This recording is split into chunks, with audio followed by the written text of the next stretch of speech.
Hello, my name is Fay Lang. I'm a radiologist who has practiced for many, many years, and for the past 3 years I've been enjoying my life in Washington, D.C., where I work at the Georgetown University Hospital. Today I'm going to be discussing the use of ultrasound in the diagnosis of ectopic pregnancy.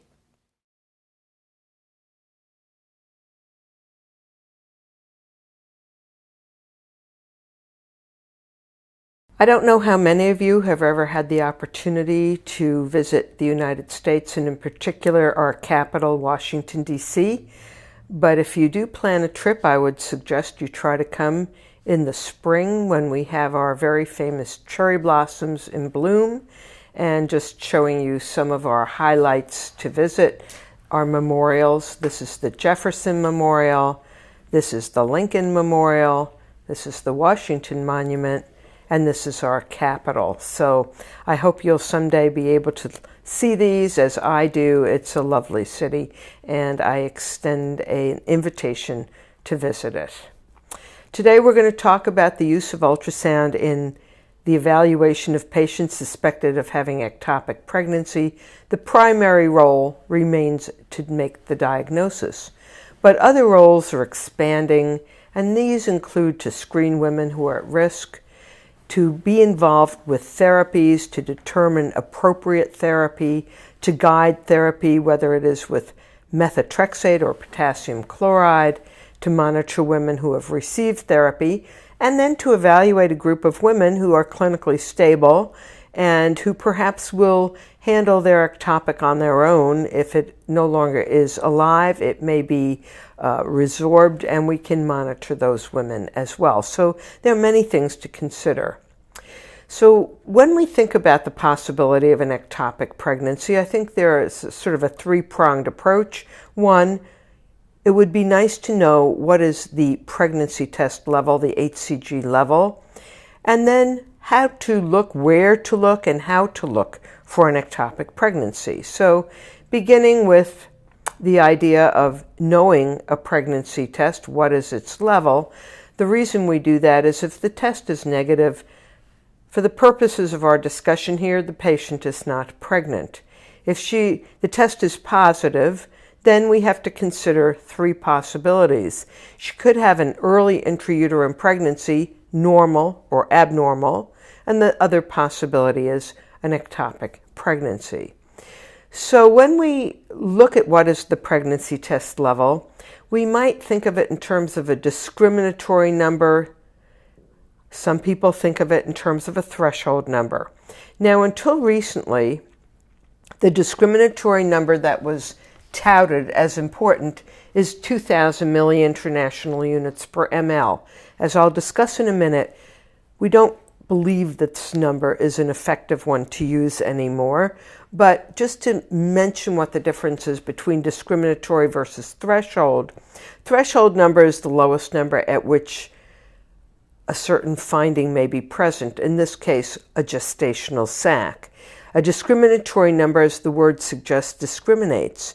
In other words, until recently we would say that if your BhCG was 2,000 or above, you would expect to see a sac in the uterus if you were pregnant, and failing to see that would put you at risk for an ectopic pregnancy. Saying that a different way, if the pregnancy test is above a certain number, and there I was showing you 2,000, you lack an intrauterine sac, you would have to think very strongly of it for an ectopic pregnancy. We can see big, bold, capital letters in yellow, but there is that little asterisk there. And that asterisk reminds me to have you think about, is the patient bleeding? Many of these women who come in at risk for an ectopic pregnancy present with a clinical constellation of threatened abortion. That's pain and typically some bleeding and often a closed cervix. That's part of the constellation of a threatened abortion.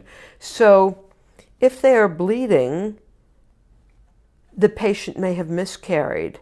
And so when you talk about bleeding, you want to know, did she pass a large amount of clot? And if she did, you might think that the BhCG is positive above a certain number, and she's miscarried, but the HCG is still relatively high. Another thing to consider is to know that it was technically a good exam. If the uterus is retroverted, if she's got fibroids, if she's a heavy woman, all of these things limit the ability to have a perfectly ideal exam. And so you might have a relatively high HCG and still not see a sac. So what I'm trying to say is we have to be wary. And from the Brigham and Women's Hospital, where I used to work until just a few years ago, Peter DOPPLER put together and reported a retrospective study over an 11-year period where 4.5% of women had their pregnancy test level above that supposed magic number of 2,000, no intrauterine fluid, and yet 6 of 9 of those women, 9 of 202 or 4.5%, delivered a term baby. Well, that's pretty scary. So the take-home message there was not to act in haste and get a follow-up ultrasound or serial HCG levels unless clinically contraindicated. So that number of 2,000 is going by the wayside. As a matter of fact, just about a year ago, the Society of Radiologists in Ultrasound had a consensus meeting to look at this, amongst other things, when we were looking at first trimester issues. And the conclusion based on that consensus discussion, which was, by the way, just published in the New England Journal of Medicine, this is actually in October 2013, stating that a single HCG determination should not be used as a criteria if the location of the pregnancy is unknown. So a PUL is a pregnancy of unknown location.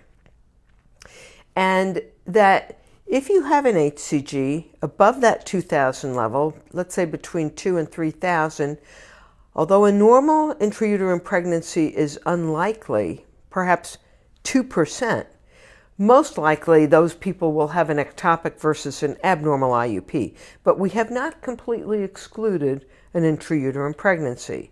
If the HCG is greater than 3,000, it's even less likely to have a normal intrauterine pregnancy. Perhaps it approaches about 0.5%, but that's still not zero. So a single HCG is not effective any longer to use to determine could a patient have an ectopic pregnancy. In other words, if you're above that level, you should not conclude definitively that it cannot be a normal early IUP. So we would recommend you follow the HCG, providing the woman is clinically stable, and of course you've looked in the adnexy and you do not see an ectopic pregnancy. If the HCG is followed, you should do it every 2 days and to see if it doubles. Let's say if it was fairly low, you might wait until it gets to be about 2,000 to 3,000 to see if you could determine there was an intrauterine pregnancy. If it is rising, plateauing, or decreasing, that is not consistent with the normal HCG increase. Again, that should be every 2 days, it should double. And you would have to think of the possibility of an abnormal intrauterine pregnancy or an ectopic pregnancy in any of these 3 situations. So now, if you have looked at the HCG and let's say it's really high and there's no intrauterine pregnancy, we want to use ultrasound. And the place to start looking is by looking in the uterus, not looking for the ectopic, but look in the uterus first to see, is there an intrauterine sac, yes or no? Why do we start by looking for an intrauterine sac? Well, because the incidence of, if you see an intrauterine sac, the likelihood of having an ectopic pregnancy is perhaps 1 in 7,000. So statistically, if you're confident there is an intrauterine sac, it's going to be very unlikely to have an ectopic pregnancy as well. And 90% of patients who come in with a slip of paper that says rule out ectopic are going to be shown to have an intrauterine pregnancy. So how do we look at the uterus? We're going to ideally use a vaginal probe, much more sensitive to pick up early pregnancies. What do we look for when we want to determine if an intrauterine pregnancy is present? What you want to look for is the so-called intradecidual sac sign. What do we mean by that? Well, when you get pregnant, you have thickening of your endometrium. And the endometrium at that point is no longer called an endometrium when you're pregnant. It's called decidua. So you're going to thicken the decidua, and what you want to look for is, if you can find it, a line running down the thickened endometrium or decidua, which is the central cavity echo where the two walls of endometrium come together. We can see that on a scan here as a white line, and just immediately next to it you want to look to see if you can see a small sac-like structure which is rounded and surrounded by bright echoes. That would be the product of conception or an early sac. So if you can see that, you can conclude this is a positive intradecidual sac sign, and you should think of an intrauterine pregnancy. Now, I didn't say normal. It could be normal or abnormal, but you'd think of an intrauterine pregnancy. What happens if you have a different appearance? What does it mean? Well, here, I think if you look at the schematic, you can see there's fluid, but that is in line or continuous with the opposing walls of the central cavity echo. That places this fluid not in the thickened decidua, but in the uterine cavity itself. So that's fluid in the cavity, and you can see it here on this image, this ultrasound image. That is a negative intradecidual sac sign, and at that point you should not be thinking about a normal early IUP, but it could be an abnormal IUP or an ectopic pregnancy. And we have a clip here that I think will hopefully convince you that that fluid is in line with the opposing walls of the thickened endometrium or decidua, and therefore that fluid is in the uterine cavity. Notice that the fluid is not rounded, it has a pointed edge, it is not surrounded by bright echoes, and most important, it is, again, within the cavity in line with the opposing walls of the thickened endometrium. A negative intradecidual sac sign. The problem that I often will face is I see a fluid collection and I cannot see the lines where the thickened endometrial walls or decidua come together.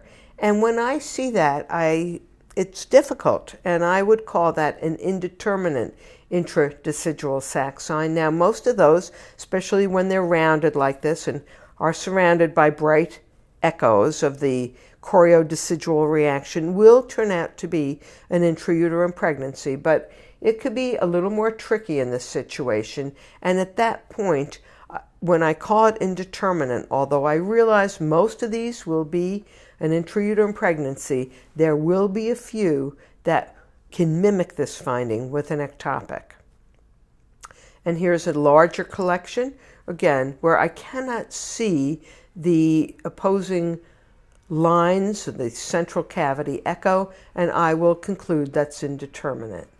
Here's an example of how difficult this really can be. This woman had an ectopic a year earlier. She was now pregnant. She underwent in vitro fertilization. She's 5.5 weeks pregnant with a normal intrauterine pregnancy at 5.5 weeks. We typically expect to see a yolk sac. We didn't see a yolk sac here. And in this woman, looking at the clip, I think you can agree, there's no visible yolk sac. I went and looked at her adnexa to see if I could see any evidence for an ectopic. I did not see that. But then I came back to her uterus again, 11 minutes later, and this clearly has become flattened. This doesn't look like a normal early IUP. So what am I supposed to conclude here? This is really a pregnancy of unknown location because I do not definitely see that yolk sac. The shape of the sac is very suspicious for being abnormal. What do you do in a situation like this? I did not see an ectopic, but this lady is clinically stable. She desperately wants to be pregnant. She underwent IVF, and she's 5.5 weeks, which is sort of a cutoff for seeing the yolk sac. So what did I do? I actually brought this lady back. I wasn't willing to call this a definitively abnormal situation. and I brought her back. Since I was on call, this is a Friday afternoon, I brought her back on Saturday because I knew I'd be in the hospital. Normally I would wait a couple of days, but under these circumstances, knowing I would be in the hospital anyway, I brought her back 24 hours later, and sure enough, now there is a yolk sac seen, clearly an intrauterine pregnancy. So I'm showing you this case to stress this can be a very difficult situation. Here's another example where you might fall into a trap. Just looking at this, a rounded structure, clearly this is in the thickened endometrium in this case. We can see the central stripe. You might conclude that this is an early IUP. You might even look at this and say, well, that looks like it could be an early yolk sac. Okay, so I think there are a lot of features here that would be very suspicious for an early intrauterine pregnancy with a positive intradecidual sac sign. The situation here that's a problem, however, is this lady's not even pregnant. This lady has a negative pregnancy test and just has this little fluid collection in the thickened endometrium. I do not know why she has this, but it is not a pregnancy when the pregnancy test is negative. So we have some problems with these intradecidual sac signs, and I actually wrote about it quite a while ago now, and I had people look for the intradecidual sac sign for different people, and our statistics, as you can see, the sensitivity, specificity, accuracy varied amongst the individuals who looked, but they're not terribly good.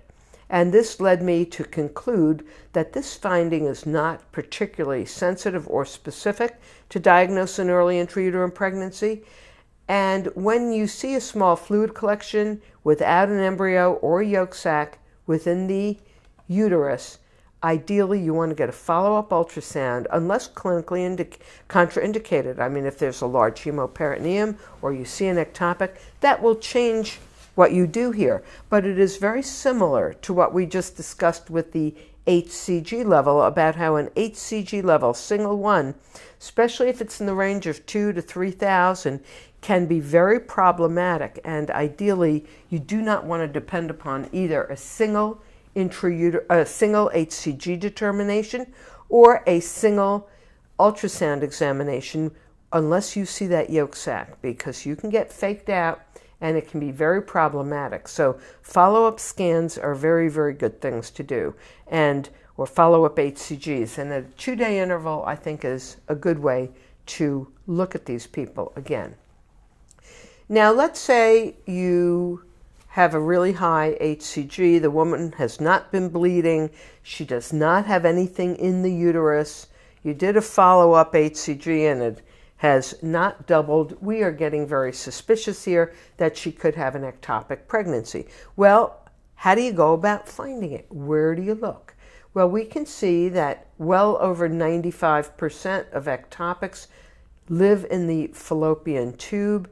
And I'm not talking about women here who have undergone in vitro fertilization or assisted reproduction therapies, because those women have a greater variety as to where the ectopic can implant. We'll talk about that more in a little bit. But I'm talking about the average woman who comes in and we want to look for an ectopic.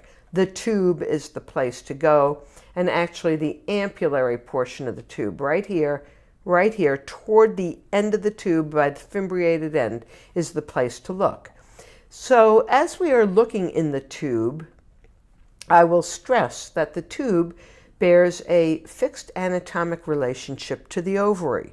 So even though it may be hard to find the tube, it's much simpler to find the ovary.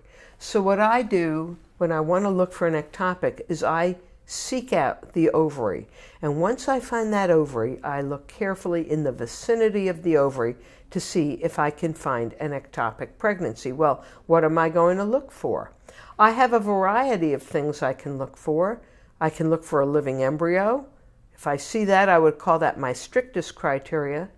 And I can go all the way down to look for free fluid, my most liberal criteria, with a variety of criteria seen between the strictest to the most liberal, including looking for an ectopic gestational sac with a fetal pole and yolk sac, but perhaps no heartbeat, something called a tubal ring in the adnexa, a complex adnexal mass. I might look at Doppler. What am I looking at for flow? Developing placental or trophoblastic tissue in an ectopic location. So let's look at these different criteria. Well, this is ideal if we could see it all the time. I think this lecture would be a lot simpler, but life isn't always so simple. Here's the ovary, and then we see an ectopic with a yolk sac and a little embryonic disc. Perhaps there was no heartbeat, but I'll concentrate very carefully here to see if I can find a heartbeat. And sure enough, here we can see an embryo with a heartbeat. Very important to make sure you label your scans correctly.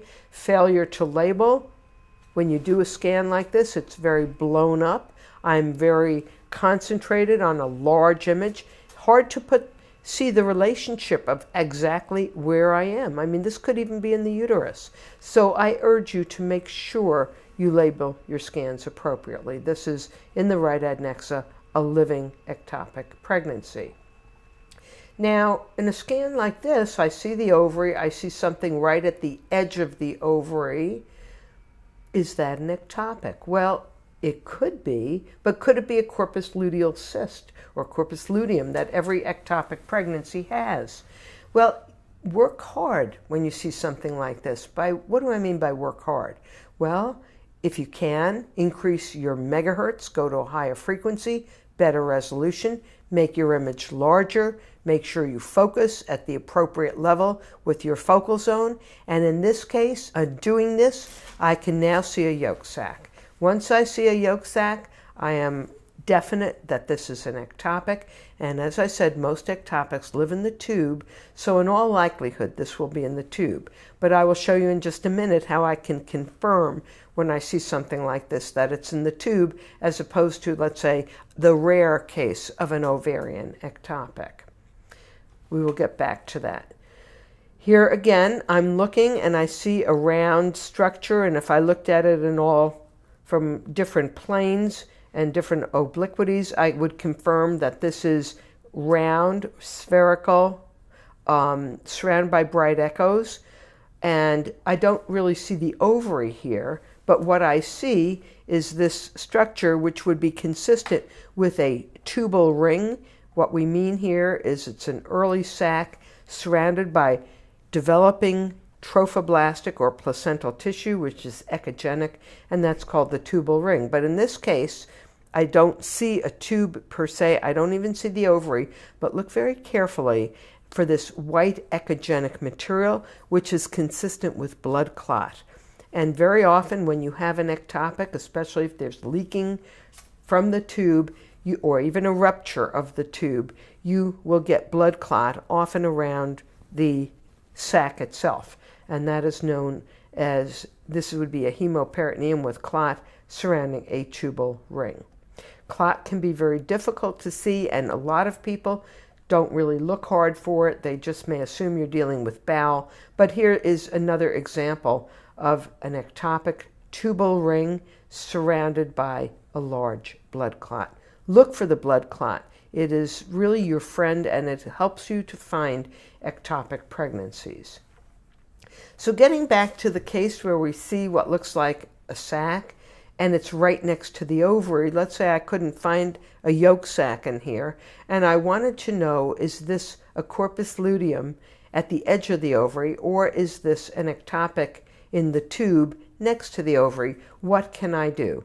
Well, you can take your probe here. There's a vaginal scan. Take your probe and see if you can push and separate these two structures, because if you can do that, then you're clearly going to say that this being separate from the ovary would be in the tube. So when you have these cases, and this is not uncommon, you want to push with the probe to see if you can separate the ovary from the questionable area, using ultrasound almost as you would do a bimanual clinical exam. So you're applying a physical exam using the ultrasound probe. And as we do that here, you just push down rather firmly to see if you can show independent motion of the ovary from the area in question. And if you can, as in this case, you would conclude that this is an ectopic pregnancy. Here's another example where we had the same question, and when we pushed here, we were not able to separate the ovary from the area in question. We looked hard to see if there was any other evidence of a corpus luteum elsewhere. There was not, and we concluded, therefore, that this is just at the edge of the ovary, being a corpus luteum associated with a pregnancy. Sometimes you see something and it's not exactly, doesn't really look like a gestational sac, but it's right at the edge of the ovary again. And there's a little bit of free fluid surrounding this. And when we pushed in this case, because you might question, could that be bowel? But when we pushed in this case, you can see again independent motion of this structure from the ovary, and bowel, if you pushed against bowel, would collapse because of the pressure. This is not collapsing. Here is bowel. You can see some air in bowel surrounding this structure. And furthermore, if I turned on this 90 degrees, you would see it was more or less a tubular shape. So what this represents is an ectopic pregnancy, separate from the ovary. It's the tube containing all this echogenic material, which most likely is due to a blood clot within the tube. If you put color on here and you see that some of the area has flow in it, that could be developing tissue or trophoblastic material within the tube. But this maneuver is a very, very effective one to help you decide if you're dealing with an ectopic pregnancy, as we were able to conclude in this case. Now here again, looking around carefully, we see some free fluid, but look very carefully to see if you have heterogeneous or homogeneous echogenic material that doesn't look like bowel. Because again, in this case, this is a large blood clot. It's very easy to miss and overlook, but if you see a large amount of blood, always look carefully to see if you can suggest this is clot. And also always look above the uterus and even up into the flanks. I have a rule in our lab that whenever the question is to rule out an ectopic and I don't see an intrauterine pregnancy, make sure you look by the kidneys in the flanks. You can end up with a large hemoperitoneum, and if you don't look up high, you may miss the fact that the whole abdomen is filled with a large amount of blood. Every time there is a blood clot, you are going to see free fluid above the blood clot, and a clue that you're dealing with blood, of course, is to see if the fluid is echogenic. Now, if I turn my settings up on my machine, I can put echoes artifactually into any fluid collection, and you might think if you are dealing with echogenic fluid that you're dealing with blood, but it may be artifactual. So what do you do to prove if this is really echogenic fluid as opposed to artifact? You can take the probe and push against it. And when you do, as in this case, I hope you can appreciate these echoes are spinning. And if these echoes are spinning, then you're dealing with actual echogenic fluid, not artifactually echogenic fluid, but true echogenic fluid, proteinaceous fluid, with the appropriate history, as in this case would be blood. So with respect to fluid and blood in people query ectopics, most women who have an ectopic will have some blood in their pelvis. It's important to realize this does not imply tubal rupture. I don't believe there's any way you can use ultrasound to suggest tubal rupture per se. You can have a large hemoperitoneum due to leaking fluid or leaking blood from the end of the tube. And it's also important to realize that 20% of women who have early IUPs have fluid in their pelvis, a small amount. What you want to look for is echogenic fluid, because that implies blood. And this was just a study published a number of years ago showing that if you looked at any fluid versus echogenic fluid in women with ectopic pregnancy, you can increase the specificity and positive predictive value from the 60s to the 90s. So I urge you to look specifically for clot and also echogenic fluid above the clot, and make sure it's real and not artifactual by pushing against it to see the echoes spinning. And I'll urge you again, to look carefully for clot because it's very easy to overlook. Here is a woman who was at risk for an ectopic. An intrauterine pregnancy is not seen. This was done by one of our residents, and he missed the fact that there is a large amount of blood clot in the pelvis because he didn't have a whole lot of experience, and it's very easy to overlook this kind of clot. But he knew enough to look up higher, and when he looked up high in this woman in the flanks, clearly he would not have missed that echogenic fluid. But just looking in the pelvis per se, he could overlook a large hemoperitoneum, and this was a ruptured ectopic. So if we look at the criteria that we have been discussing from the strictest to the more liberal, as we go from strict to liberal, we are increasing our sensitivity and our negative predictive value as we go from our strictest to more liberal criteria. We're not really changing our specificity and positive predictive value. And this is all very good because what this tells me is that I can use all the criteria, starting with the strictest, going down to the more liberal criteria, and still be able to make the diagnosis of ectopic pregnancy with assuredness, even though I don't always see an ectopic sac, I don't always see a heartbeat, and so forth. Just seeing an extra ovarian mass that's not a para-ovarian cyst or paratubal cyst in the appropriate patient allows me to make the diagnosis. Now, what about using Doppler flow?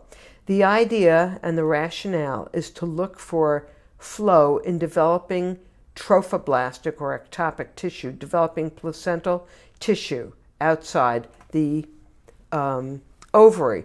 Now, people have talked about this by suggesting we look for the ring of fire, meaning you turn on your color Doppler and you see a ring-like structure and it is surrounded by bright echoes of flow. And you can see two examples here of what looks like a ring of fire. The problem is that if you look at this one, the location of this was clearly in the ovary, in the left ovary in this case. In this patient, it was not in the ovary, it was next to the ovary in an ectopic pregnancy. So I honestly am not a fan of just turning on Doppler and looking for a ring of fire. To me, it is where is that flow located, because all corpus luteal cysts should have blood flow in the periphery of them. And therefore, just looking for flow is not going to tell you that that's an ectopic. It's the location where that structure is located that helps me. So I'm not a big believer in just turning on Doppler. Furthermore, as an example here, we see a ring-like structure. It is in a tubular structure filled with heterogeneous echogenic material that would be in a dilated fallopian tube with blood. Here is some free fluid around that tube, and yet there is no flow around this structure.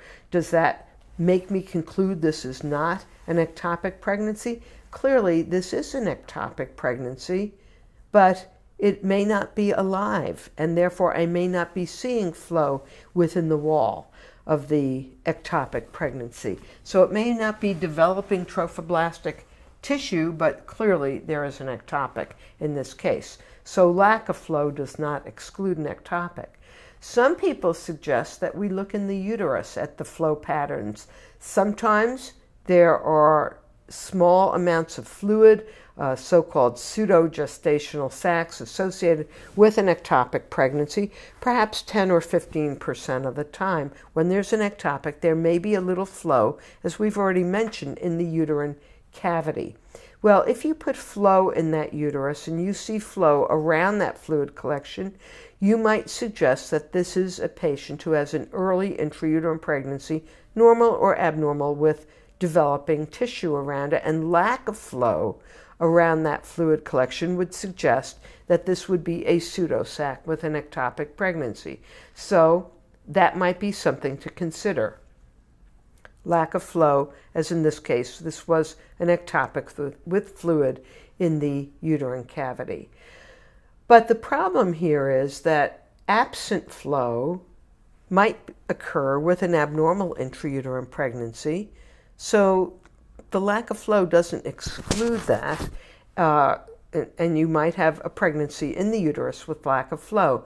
Another problem is the Doppler energy that we use is higher than using grayscale technology. And if there's any time when you want to avoid using energy, it's at a very, very early stage in gestation.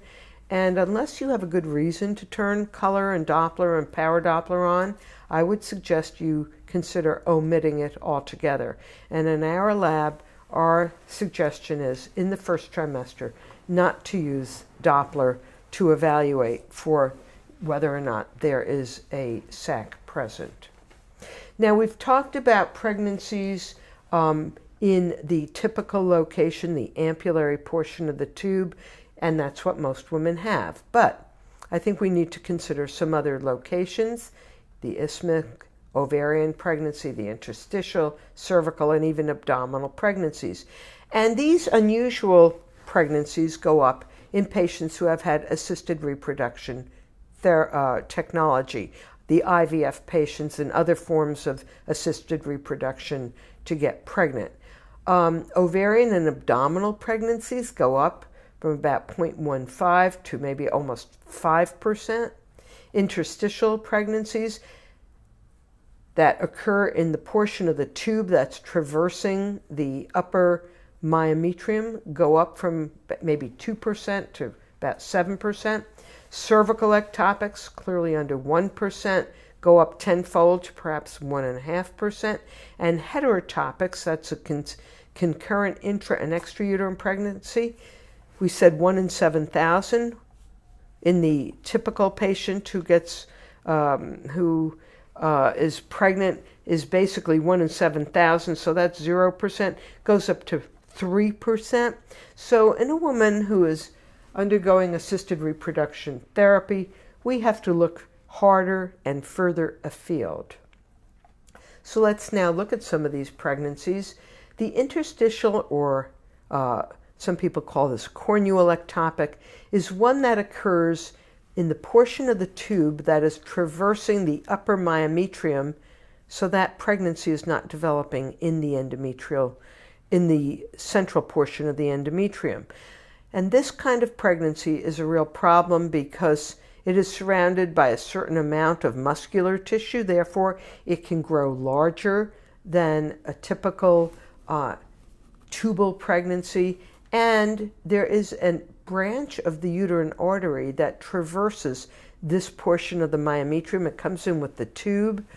And since this is larger, that vessel gets bigger. And when these pregnancies rupture, it is a catastrophe because they take that large branch of the uterine artery with it. This is by far the #1 cause of maternal mortality in the first trimester of pregnancy, rupturing a cornual or interstitial ectopic pregnancy. So how do we make the diagnosis? Well, one thing we can do is look to see if we have a little bit of the endometrial cavity, as we can see, coming up to the edge of that sac. That's been called the interstitial line sign. You can see it nicely in this scan. Another thing we can look for is the location of this sac. Notice this is high up in the uterus. It's toward the fundus. That's where the tube comes in. So we can clearly see on this 3D image, and this is a very nice use for 3D, that it is located in the fundus. Even if you do not have 3D, you can pan through the uterus and realize these implantations are high up in the fundus and surrounded by a small amount of tissue, as we can see here. So very important to make that diagnosis of the interstitial ectopic pregnancy because of the associated maternal morbidity and mortality, and they will present later often because they don't rupture that early as a tubal ectopic might. So be aware of these pregnancies. Now here we have a case where there's a pregnancy both in and extrauterine. a heterotopic pregnancy. And in this case, you can see a heartbeat in each of the embryos. And we will talk about how we address this in just a few minutes. Here we have a fluid collection in the cervix, and if you look carefully, there is a small yolk sac down here. Well, what would the diagnosis be? The differential would lie between, could this be a patient who is miscarrying and has the pregnancy at this point in time in the cervix, or is this a cervical ectopic? So partly it depends upon the clinical situation. Patients who present with cervical ectopics, at least in our experience, are usually not symptomatic. Patients who are miscarrying certainly are symptomatic, and of course if you have an earlier scan showing the implantation was within the uterus and is now at the cervical level, it's easy to make the diagnosis. But you have to look at the clinical picture. In this case, this patient had a cervical ectopic. She was not symptomatic at this point. I just also want to alert you to the fact, be aware if you don't see a yolk sac and you just see what looks like a large structure here surrounded by echoes, you could be dealing with a large Nabothian cyst. Again, old scans are very helpful if you're uncertain if it's a Nabothian cyst versus a cervical ectopic. I suggest you again get serial HCG, rescan the patient a couple of days to see if you can see a developing yolk sac. So here we have a challenge case. This is unusual. Again, a fluid collection at the cervix. There is a yolk sac here. You can see it in the coronal scan better, and there is actually a heartbeat, although it is a slow heartbeat. So the differential again is an abortion in progress versus a cervical ectopic. Well, we actually thought that this was going to be a cervical ectopic. This patient was scanned up in the emergency room. We brought her down to look at her, and we were going to inject this with potassium chloride. By the time we got around to looking at her, she came to ultrasound, and this was maybe an hour or so later, it was gone. And this was a patient who had a spontaneous abortion. And even though this is uncommon to having a living pregnancy at the level of the cervix during the process of miscarrying, it can actually occur. You can have a heartbeat that is in this pregnancy, which clearly no longer has a blood supply, but the heartbeat can clearly go on for, I don't know exactly what the period of time is, and you may, in a rare situation, be dealing with a heart beating in the cervix, which would lead you to think that this is a cervical ectopic when you're actually dealing with a spontaneous abortion. Here's a case where we can look at the ovary, and if you look carefully within this ovary, there is clearly an embryo with a living heartbeat, but that is an unusual situation, an ovarian ectopic pregnancy. So now we've looked at a variety of ectopic pregnancies. How do we manage pregnancies that are ectopic? Well, in the United States, it used to be laparotomy, but today laparoscopy is still the most common way to treat ectopic pregnancies. But we also have a variety of other therapies, including non-laparoscopic medical therapy. By that I mean potassium chloride injected into the sac, methotrexate injected into the sac or injected intramuscularly, or even to observe women who are clinically stable, whose HCG is not going up, who doesn't have a lot of color flow within the ectopic pregnancy, all suggesting that it is a non-viable ectopic pregnancy. So we have guidelines, and these are only guidelines, and you have to look at, of course, the patient as well. What is the number of the HCG level? If it's fairly low, the tubal mass is fairly small, although I think these numbers from the literature are rather high and rather large. Of course, if you're not going to operate on a patient, you have to have a clinically stable patient. The literature debates whether or not cardiac activity should, yes or no, be present. When I was at the Brigham, where we did see a lot of these patients and we treated them medically, many of them had heartbeats. You have to have a secure diagnosis without having to deal with a laparoscopic confirmation. And if you treat the patient with methotrexate, you have to have no contraindication to administering it. That means a patient whose liver is functioning well. As I said, methotrexate can be given intramuscularly or into the sac. Potassium chloride can also be used directly into the sac. One of the differences between these therapies, injecting potassium chloride, particularly if you can inject it directly into the embryo, ideally into the heart, will stop the development of that pregnancy instantaneously. Methotrexate takes time. It has to get into the developing cascade of DNA. It acts like an antifolate, and so it has to be used when in a developing embryo, and it will take days for it to work. It's not instantaneous, but it does stop the development of trophoblastic tissue or placental tissue around a sac. So sometimes we use potassium chloride into the sac and methotrexate as well to try to prevent the development of the continuous growth of trophoblastic tissue. So let's look at some examples. Here is an unfortunate woman. She's IVF, so she desperately wants to be pregnant. She has an intrauterine as well as an extrauterine pregnancy, and the extrauterine, well, it's not really extrauterine. This pregnancy is an interstitial ectopic pregnancy. How are you going to handle this situation? Because if this continued to grow and rupture, this woman is at high risk to lose her life. Notice we are high up in the uterus here because that's where this is in the fundus. This is more or less an oblique scan to show you this is actually in the lower part of the uterus, higher part where we're dealing with the cornua. So since we're high up, it's attractive to think that we could inject this transabdominally. Would be hard to reach from a vaginal approach. And this is Dr. DOPPLER who actually did this, injecting this cornual ectopic and terminating the cornual ectopic without affecting the intrauterine pregnancy because he's using potassium chloride here. If he used methotrexate here, he would affect both pregnancies. So you never want to use methotrexate in a situation where you're dealing with a heterotopic ectopic pregnancy. Here's another situation, 2 pregnancies, vaginal scan, and both of these have a heartbeat. Now, let's address this pregnancy in the lower aspect of the uterus. Where is it located? Well, it's in the upper cervix, and actually it's in the tissue of the cervix. It's in the anterior portion of the tissue of the cervix.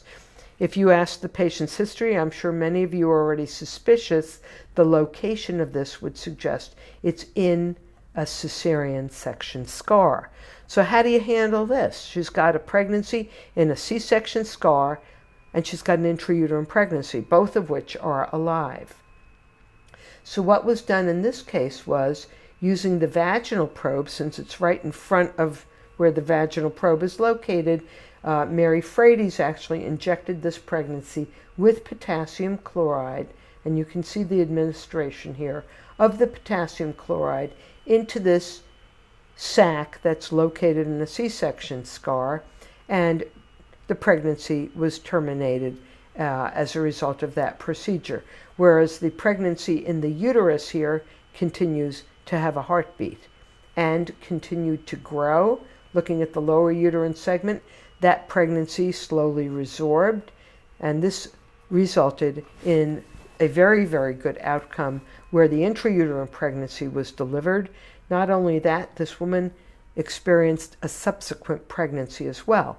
So this is a win-win situation, whereas without that administration of the potassium chloride to terminate the cervical, the pregnancy at the level of the cervix and the C-section scar, she likely would have lost her uterus. Here's just a third example where we can see again, this is a C-section scar pregnancy, and I'm showing you this to show a variety of ways to treat this. Here, there is a living pregnancy, again, in a C-section, and the clinician at this point, instead of injecting this with potassium chloride, elected to do a careful D&C using ultrasound guidance through a fluid-filled distended bladder, and we were able to guide the clinician as she did a gentle D&C to remove the sac in this manner. So that was successfully accomplished within 15 minutes. So there are a variety of approaches we can use using ultrasound to help us to terminate these unusual pregnancies. Now, just to end, if you look at the ectopic rate, and this is in the United States, the ectopic rate slowly has increased. This chart shows you to about 1990. The number of hospital admissions was continuing to increase to that point, and fortunately, the maternal death rate, and this is thanks to good pregnancy tests and good ultrasound, has gone way down over the period from about 1970 to 1990. Now, you might ask yourself, why am I terminating this graft at 1990? Well, the reason is it's harder to get statistics because the number of hospital admissions has gone down. Well, why is that? Well, because the number of ectopics, we believe, has gone way up and continues to go up, but since these patients are now being treated as outpatients, it's much harder to get good statistics. We don't think the number of ectopics have gone down. We know the number has gone up, but it's a real win-win situation when now we know we can deal with ectopics as an outpatient and actually treat these women as outpatients, and that is an economically very rewarding experience. So I think and I hope that the past few minutes has allowed you to look at a number of ectopic pregnancies, not only how we go about making the diagnosis, especially using the physical exam, using that probe to push and to confidently show that that suspicious tubal structure is separate from the ovary, and in addition to making the diagnosis, to understand the variety of therapies we have and how we go about using those therapies, often with ultrasound assistance.